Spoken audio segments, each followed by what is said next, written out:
El 1 de enero de 2023, Lula da Silva asumió como presidente de Brasil. Desde entonces y hasta hoy, 26 de diciembre, en el mundo empezaron conflictos armados, un nuevo país llegó a la luna, un rey británico recibió la corona por primera vez en 7 décadas, y por primera vez un presidente de Estados Unidos fue imputado por crímenes ante la justicia.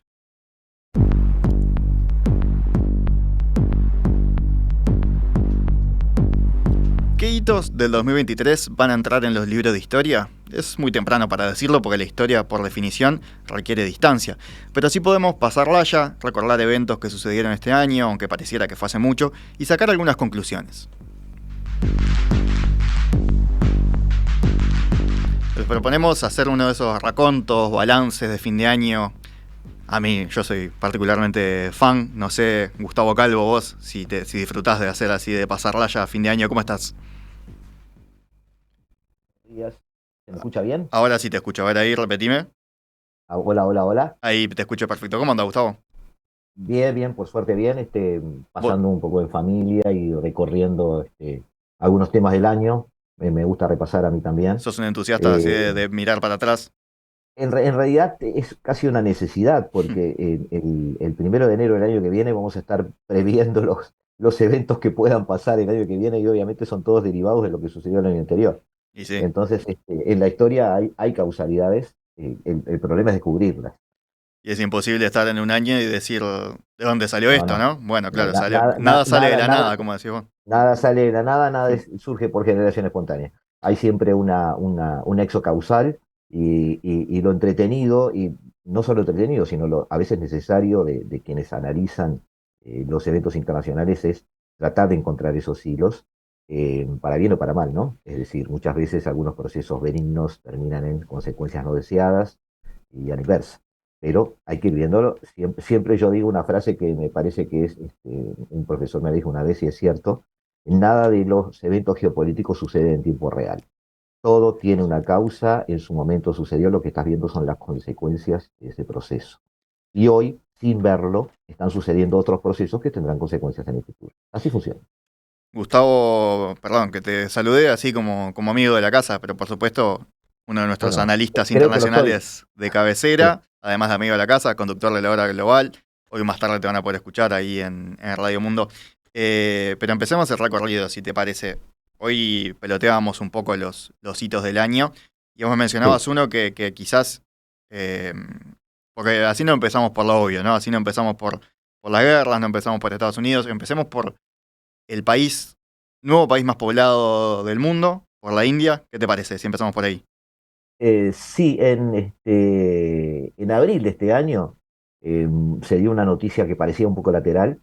Es que en ese mismo mes, tanto Naciones Unidas como las estadísticas del Banco Mundial manejaban la posibilidad cierta de que India llegara a los 1.428 millones de personas, lo cual la convertía en el país más poblado del planeta. En un momento, en abril, donde todos estábamos hablando mucho de China, había casi una necesidad hasta periodística y de los analistas de fijarse en China, de analizar, de ver lo que sucedía con ella. Y India empieza a aparecer allí, el nombre de India, empezamos a pensar en India, aunque India ya tiene un trayecto propio histórico, cultural, político, religioso, y empezó a marcar esa tendencia. Todo eso, además, se maneja luego también con algo que sucedió 4 meses después, es decir, empezó a verse en los informativos temas que tenían que ver otra vez con la carrera espacial, y nos deposita ya por agosto, más específicamente el 23 de agosto, con que una sonda india llegó a la superficie lunar, lo cual es un hito desde el punto de vista espacial, pero también es un hito desde el punto de vista específico y simbólico de la trayectoria geopolítica de la nación india. Eso era lo que Eh, me decías hoy, ¿no? Que yo no lo tenía tan en mente, ¿no? El tema de ver la carrera espacial, lo mencionamos en su momento, la sonda, voy a pronunciar esto como puedo, ¿no? Pero yo no la sé pronunciar bien, así que tranquilo. vos me corregís cualquier cosa, pero Chandrayaan es Sí, sí, la sonda, Chandrayaan 3, que claro. aterrizó en India, ahí en el sur, el polo sur, en India, perdón. Sonda India que aterrizó en la Luna, ¿no? En el polo sur de la Luna. Primer país en lograr esto desde Estados Unidos, la Unión Soviética y China, ¿verdad? Es un club selecto, Incluso en esos se mismos suma la días, India. en esos mismos momentos, Rusia estrelló su sonda Mm. sobre la superficie, así que tuvo, digamos, podríamos decir que tuvo una misión fallida, lo cual le daba más relevancia a la presencia india, que además manejó lo que se llama una especie de industria espacial low cost, es decir, manejó costos muy bajos para la instrumentación para la fabricación de este instrumental, y tuvo éxito en definitiva, porque incluso hubo transmisiones desde territorio que pudieron verse, digamos, cumplió algunos objetivos muy básicos, pero sí los cumplió. Y para India fue un elemento importante, pero también fue un elemento importante para la geopolítica de Asia en particular, donde la presencia rusa está fuerte ahora, pero muy dependiente del pulso chino, donde China está mandando las noticias. El tema es si puede mandar en la política, ese es otro tema. Mm. Y yo invito a los oyentes a pensar siempre los eventos internacionales con aquello que un historiador llamado Renouven decía, las causas profundas. Es decir, hay fuerzas que son las que mueven los eventos internacionales. No siempre son puntualmente una conveniencia económica, una conveniencia política. Y una fuerza que se ha mantenido durante muchísimos siglos y que sigue siendo el motor de muchas decisiones a mediano y largo plazo de las naciones es el nacionalismo. India mantiene un crisol de razas, un crisol de etnias, un crisol de idiomas, en base a un sentimiento nacional que espera imbricar en todos aquellos sectores que la componen, y de alguna manera ese puzzle enorme que es la India está atado con esa argamasa nacionalista que también tiene mucho que ver con eso, el primer hindú, ¿no? Un tema no Pero exento de polémica, ¿no? El nacionalismo hindú. O sea, es algo, así como hace años que venimos diciendo hay que prestar atención a China, hay que atender a China, bueno, ahora hay que prestar atención a India y entender a India, ¿verdad? Que es por eso yo te doy ese otro comodín. continente prácticamente. Presta atención al nacionalismo Mm. y ahí vas a encontrar muchas explicaciones. Esa, Gustavo, me parece que es una pregunta de trivia que va a existir en estos años, que es ¿cuál es el país más poblado del mundo? Va a haber varios que no lo van a saber contestar, así No, no, que ya está, es tienen que India. aprenderlo. Pero atándonos del nacionalismo, vemos que en algunos medios europeos dieron algunas noticias sobre cuáles eran los 10 eventos mundiales más relevantes, Sí, entre ellos esta carrera justamente espacial, digamos. Pero fíjate que hablan de la guerra de Hamas, la contraofensiva ucraniana, por ejemplo, eh, bueno, los terremotos en Turquía, Marruecos y Siria, eso también está bien. Eh, el tema de Nagorno-Karabaj, la decisión de Azerbaiyán de tomar el control militar sobre la zona. hubo varios conflictos Muchísimo, militares, ¿no? O sea, vos ahí lo muchísimos de esos mencionaste temas, rápido, pero ese capaz que fue un conflicto militar, pero pasó rapidísimo, fue un día. claro, pero todo eso imbricado de el tema de nacionalismo. El Mm, nacionalismo está presente en la mayoría de estos eventos. Entonces hay que empezar a pensar un poco más los países en términos de cuáles son las emociones que los mueven, mm. más allá de los intereses puntuales o elementales. Nos pasa también mucho en Latinoamérica, donde hemos tenido siempre una especie de lucha entre nosotros, una especie de gran guerra civil emocional, donde siempre hablamos de integración, pero siempre pensamos todos en términos nacionales, desde los problemas de Arévalo para asumir en Guatemala, por ejemplo, que pasó en junio, hasta la muerte cruzada de Lazo en Ecuador. Es decir, La muerte todos, cruzada de Lazo, así es cuando el presidente ecuatoriano disolvió el Congreso, ¿no? Y llamó a exactamente, porque un elecciones. juicio político acelerado estaba haciendo rodar su cabeza en pocos días. Finalmente terminó ahora en noviembre la asunción de Daniel Noboa, luego de ganarse a la correísta Luisa González. Pero todos estos conflictos están pensados en términos nacionales, no son conflictos que se hayan resuelto a nivel regional, ni con una organización supranacional como puede pasar en Europa.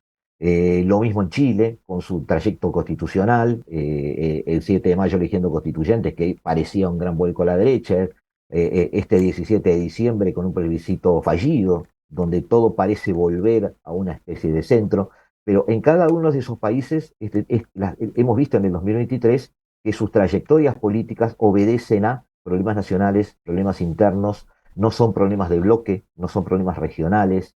Eh, eh, Paraguay no tuvo ningún problema, tuvo una elección presidencial, habría que mencionarlo, ¿no? O sea, ahora está Santiago Peña en el poder. Eh, pero la propia Argentina vivió un periplo electoral que nosotros vimos con mucha atención y del cual seguramente vamos a sufrir consecuencias para bien y para mal. Eso no me voy a meter porque los analistas más especializados en temas económicos saben más que yo de ese tema, pero también todo eso se vivió con un gran nacionalismo. El hecho de no somos un país de mierda, como decía Massa, Mm. vamos a ser una potencia en pocos años como lo fuimos alguna vez, el mejor país del mundo, como decía Milei. Eh, Esas emociones en la historia de cada pueblo están imbricadas y están explicando muchas de esas cosas. En el caso de Milei lo mencionamos cuando con Romine hablábamos del libro El Loco, libro del periodista Juan Luis Ujú. González sobre Milei. En ese libro el periodista hace una puntualización sobre el hecho de que Milei no es nacionalista, o por lo menos él lo planteaba en esos términos, como que diferenciándolo de Trump, de Bolsonaro, de Meloni, ¿no? Como otros fenómenos parecidos en cuanto a que vienen de la derecha, pero que decía Milei hace mucho más hincapié en Estados Unidos, o qué sé yo. Bueno, es discutible, pero por lo menos No, no, no, llama la atención quiero, eso, ¿no? En el caso de Milei, es un nacionalismo quizás, pero tiene sus particularidades también. Diferente lo del que pasa es que nacionalismo peronista, ¿no? claro, tenemos que distinguir un poquito. Para los oyentes, cuando se trabaja sobre historia de las ideas y sobre ciencia política, hay un cribaje doble, donde nuevamente de dos entradas, donde se distribuyen las emociones políticas y las sensaciones espirituales de los votantes en los dos polos clásicos, que son la igualdad económica y la libertad.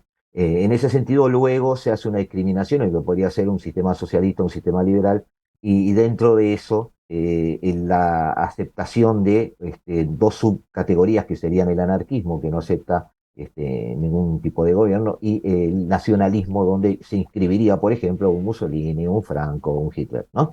No me refería a a ese concepto de nacionalismo, me refería a la emoción nacionalista, me refería a ese estado del alma del pueblo donde reconoce sus problemas como suyos, con la decisión de resolverlos ellos y no cediendo la toma de decisiones en el resto de los países. Me refería un poquito a eso, quería discriminar ese tema y está bien lo que tú anotás, pero no era por donde yo No quería iba ir. por ahí lo que vos decías. Bien, bien hecha la Claro. aclaración.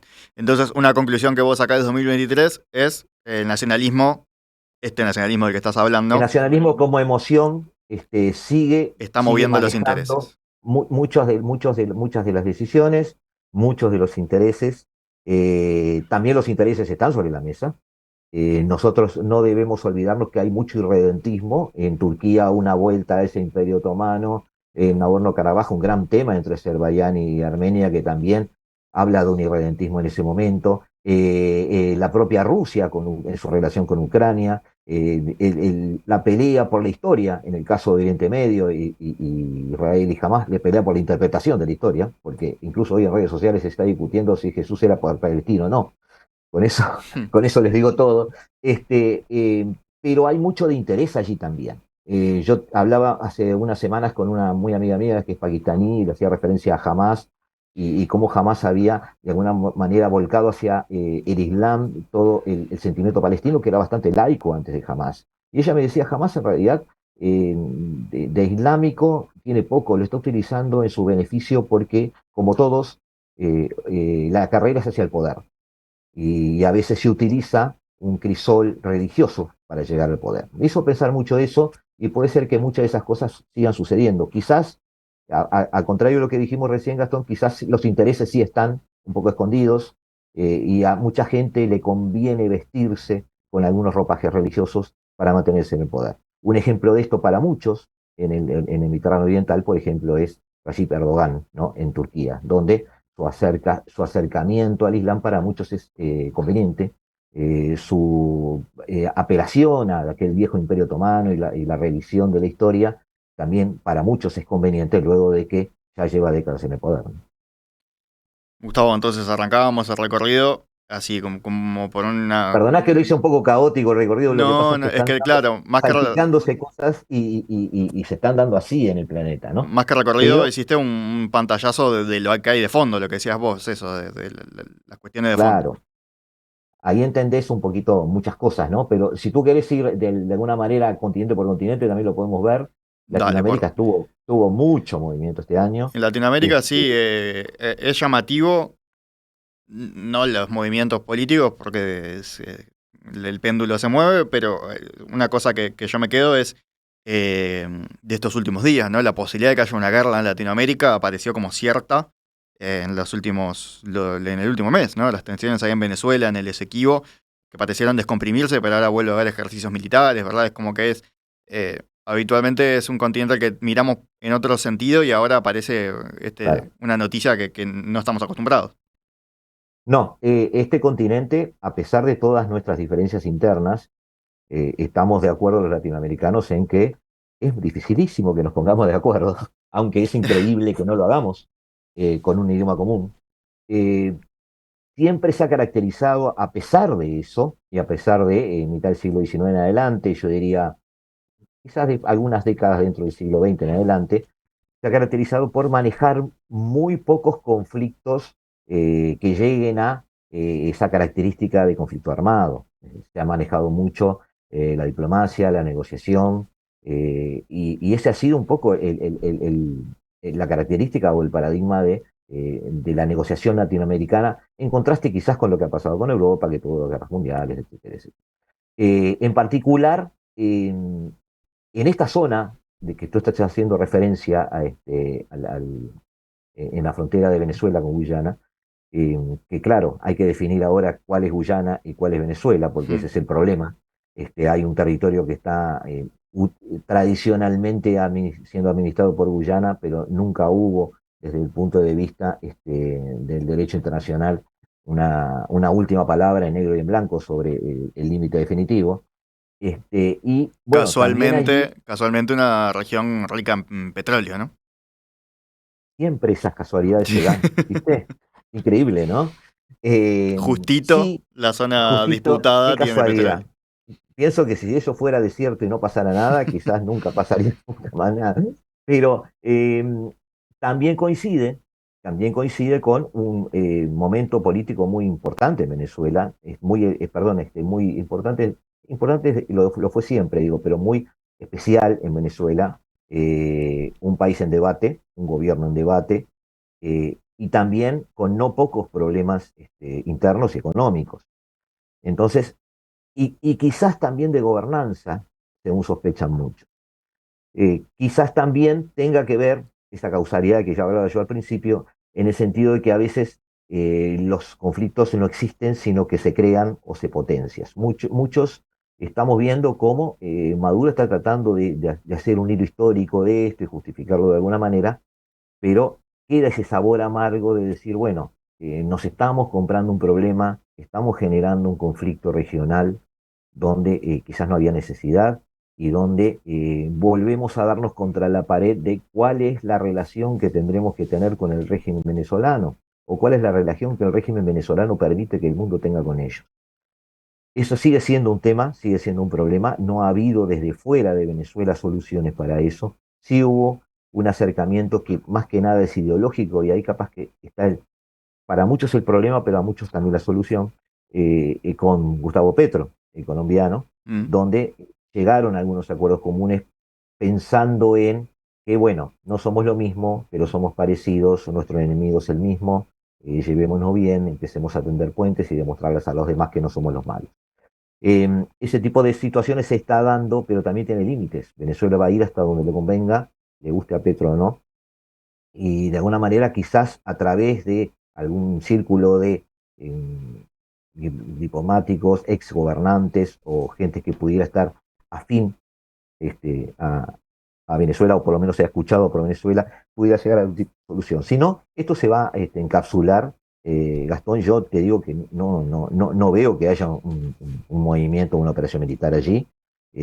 Hay sí toda una mise en escena, una puesta en escena de movimientos de algunas tropas, de algunos soldados, alguna cosa que se están acercando al lugar, pero no veo que haya, porque sería una especie de línea roja muy inconveniente para Maduro, porque al cruzarla estaría dando muchísimos elementos, muchísimas excusas, muchísimas posibilidades de que eh, alguien, llámese el propio Estados Unidos o llámese alguna unión de países cercanas, pudiera intervenir y de alguna manera Venezuela vería vulnerada esa especie de muro que ha construido, donde se ha aislado convenientemente del mundo exterior. Creo que no le conviene a Venezuela ahí cruzar líneas rojas. Sí, seguramente está dando un poco su batalla a ver si desde el punto de vista diplomático puede obtener lo que quiere y veremos. Va a ser, me parece que es un proceso bastante largo, es sorprendente, pero no me parece que sea tan preocupante como sorprendente. Gustavo, haciendo así un salpicón de hechos ¿Ok? internacionales en la región. En Decíamos, la región empezó el gobierno de Lula, hubo una invasión del empezó el gobierno de Congreso Lula. en Empezó Brasil. enero, enero fue muy movido, una noticia linda y una noticia fea y Sí. otra fea. O sea, primero, el 1 de enero Lula asume, es el 39º presidente brasileño. El 3 de enero yo lo doy como noticia internacional porque hace al humor de los países. El 3 de enero fallece Pelé.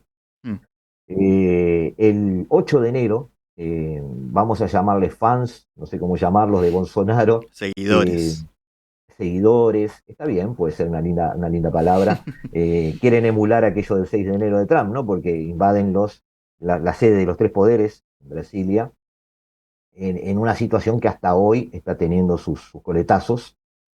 Por supuesto, eso generó a favor de Lula una simpatía y un apoyo internacional como corresponde.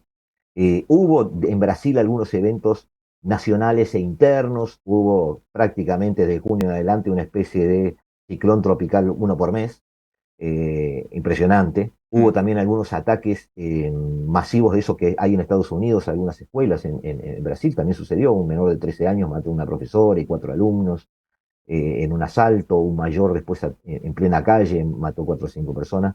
Pero lo interesante de Brasil, desde el punto de vista internacional, no estoy minimizando para nada esos dramas, fue el intento de Lula de volver a ser un líder carismático y de volver a ser un líder referente en el mundo.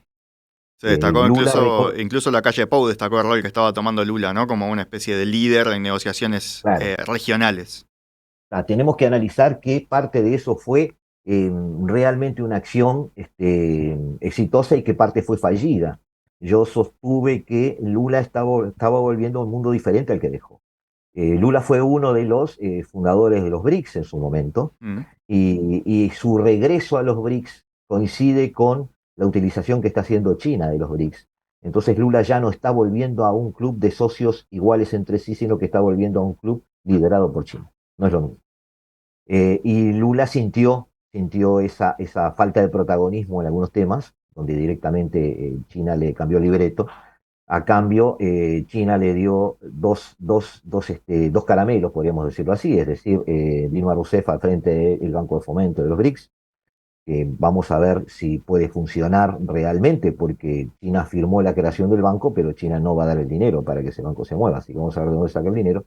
Y además la aceptación, cuando en agosto se amplió la grilla de países que integraban los BRICS, con Emiratos Árabes Unidos, Egipto, Etiopía, Arabia Saudita, me está faltando uno más, bueno, y ya me voy a acordar ahora, y Argentina. mm, Y además de Argentina me está faltando otro. A Irán, por supuesto, más nada menos. mm.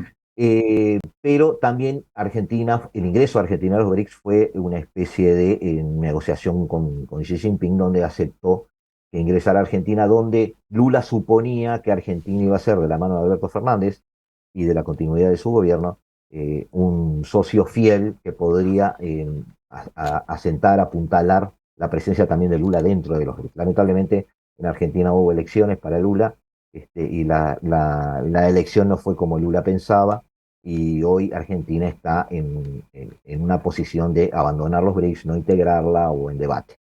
Pero es cierto que Lula integró también, ojo, presidió el Consejo de Seguridad de Naciones Unidas, integró una serie de reuniones con algunos líderes donde intentó tener un protagonismo como el que tuvo hace 10 años. En mi criterio, el mundo está mucho más conmocionado y Lula no pudo hacer mucho más de lo que hizo. Y creo que este 2024 va a ser un año donde Lula se va a centrar en problemas internos de Brasil, que los Mm. tiene y muchos, El centrado está terminando, que es el poder del centro, el poder político en Brasil, está terminando su luna de miel con él. Está empezando a exigir promesas que Lula había hecho en cuanto a la redistribución de cargos en casi todas las empresas estatales brasileñas. Y Lula va a tener que volver a generar una construcción de un consenso interno para poder seguir gobernando en este 2024 y no creo que veamos un Lula itinerante por el mundo. Después en la región tuvimos, como dijimos recién, lo salpicamos un poquito. Mencionaste vos una cantidad de cosas, ¿no? El fracaso del segundo intento constituyente en Chile, la disolución Lo cual del nos abre un gran Congreso. tema de debate futuro. Eso vas a hablar más hoy de tarde, ¿no? En la hora global vas a estar con Hoy, Chile. hoy de tarde, sí, sí, sí, lo vamos a hablar hoy. La idea es que tratemos de interpretar hacia dónde vamos con Valentina Starkovich, que es una licenciada en la que confío bastante, la conozco hace poco, digo, pero que ha manejado mucha solvencia en este tipo de análisis.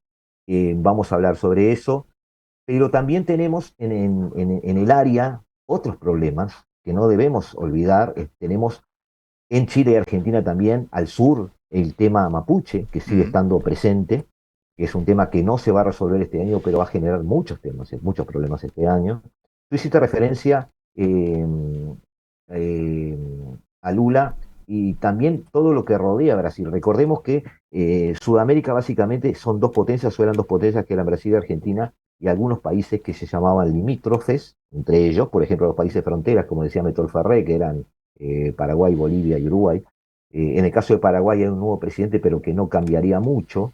Y ahí nos empezamos a preguntar ahora en términos regionales, ¿qué pasa con el Mercosur? Porque el Mercosur es algo que quedó en carpeta, en el freezer, con las elecciones argentinas, porque había sido un lugar de debate, un lugar de batallas culturales más bien, no solo Mm. políticas, culturales, sobre qué hacer con China, sobre China sí, China no, sobre liberalismo, sobre la apertura hacia otros mercados o no, incluso sobre la presencia personal de cada mandatario.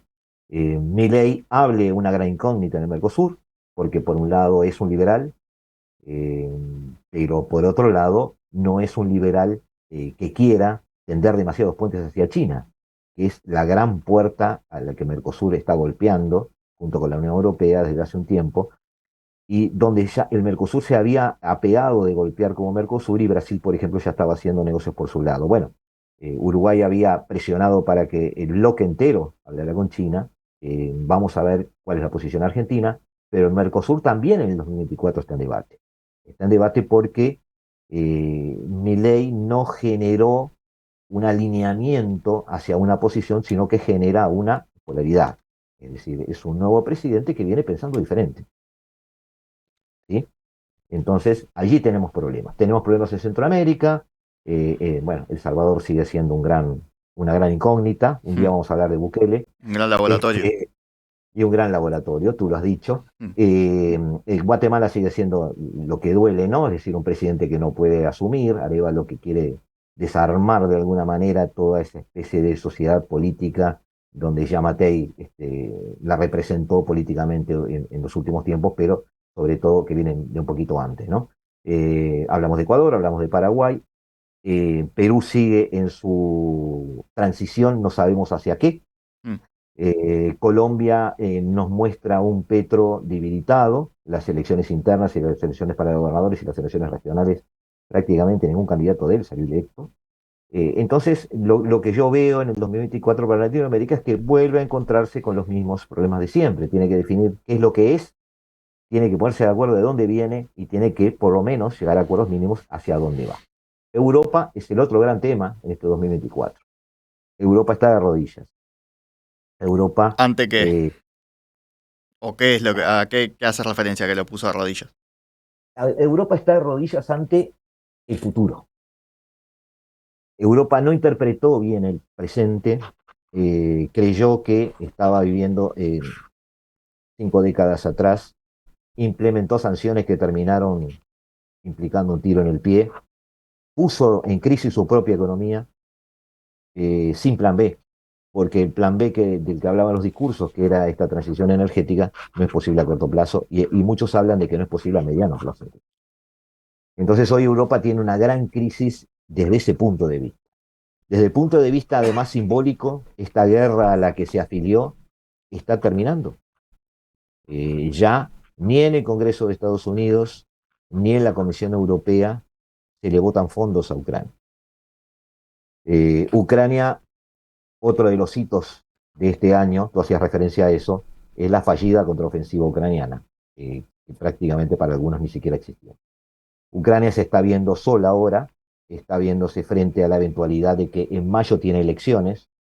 Muchos ven que esas elecciones van a ser una excusa de Zelensky para salir del radar y que quien quede en lugar de Zelensky pueda firmar los acuerdos que Zelensky no quiere firmar, cediendo territorio, cediendo soberanía, y olvidándose de la idea de integrar la Unión Europea.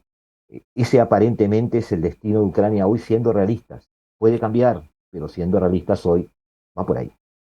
Y en ese sentido, Europa ha encontrado resistencias dentro de sus propios socios, tanto en el tema de Ucrania como en otros temas.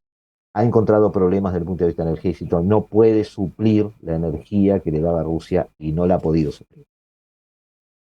No puede acelerar los procesos de transición energética, no puede obtener buenos precios o buenos costos con la energía que trae desde lugares más remotos.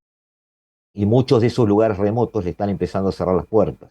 Tuvimos al hilo este año, y no lo mencioné, 4 golpes de Estado en 3 meses en el Sahel africano, con ex colonias casi todas francesas, que terminan con los diplomáticos y empresarios franceses tomándose el avión de vuelta a París. Entonces, ese tipo de cosas son esas cosas que yo te digo que después las vemos en sus consecuencias.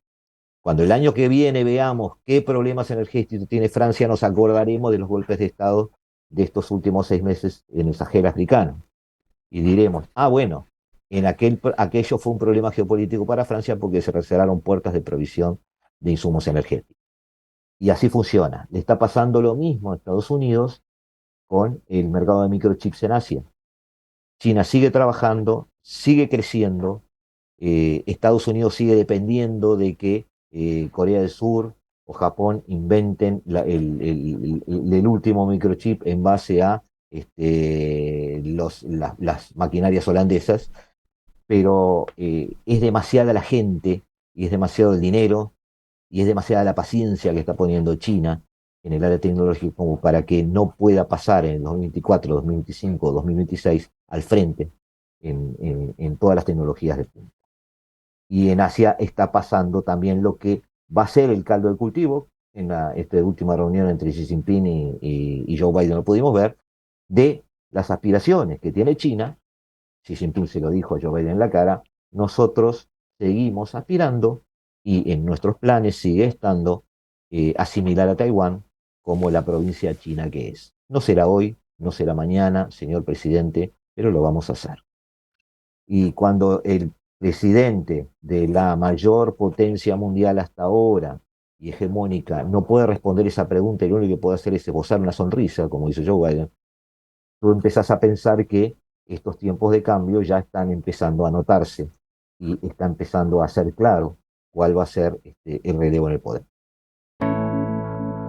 Gustavo Calvo, muchas gracias por este análisis. Seguro que No, por favor. da para mucho más, ¿no? De lo Sí, que has sí, sí. hecho. Si tú me permitís como estudiante de Relaciones Internacionales, no puedo dejar ¿Cómo no te pasar va a algo permitir? Dale. que murió este año Henry Kissinger. 100 Que añitos, desde el ¿no? punto de vista académico es un referente de las relaciones internacionales. Leer sus libros Diplomacia, su libro El Orden Mundial, o incluso su libro China, que es un tamaño que tengo acá, mirá, es así de grueso. Mm. O leer sus memorias, que también tiene, te aclaro que tiene 900 hojas. Escribió algo el señor, no tuvo tiempo para Claro, escribir. sí, sí, pero Con cada 100 años tuvo capítulo, tiempo para escribir. tú lees cada capítulo y es una clase de teoría de relaciones internacionales. Y bueno, Entonces, y él incidió en este planeta, incidió en para bien y para mal, no voy a entrar en los debates que se entran normalmente con él, pero yo lo que veo es la incidencia, entonces me interesa el personaje porque el personaje incide y genera cosas. Quería mencionarlo, no quería dejar de mencionarlo, mejor dicho, en esta charla contigo. una de las personas así más importantes del siglo XX. Y entrado el siglo XXI todavía lo seguían consultando, ¿verdad? Los presidentes de Sí, Estados Unidos. sí, sin duda. Sí, sí, sin duda. Gustavo, te escuchan hoy de nuevo a las 3 de la tarde, ahí en la hora global. Decíamos vas a Hoy a estar las con Chile. 15 horas vamos a aterrizar un poquito en Chile y ver qué puede pasar. Sobre todo ahora que también ha salido alguna última encuesta sobre lo que la gente parecería que quiere. Y bueno, eso da para hacer algún comentario. Abrazo grande, Gustavo. Bueno, feliz año. Cuídate, muchas gracias y gracias por la invitación.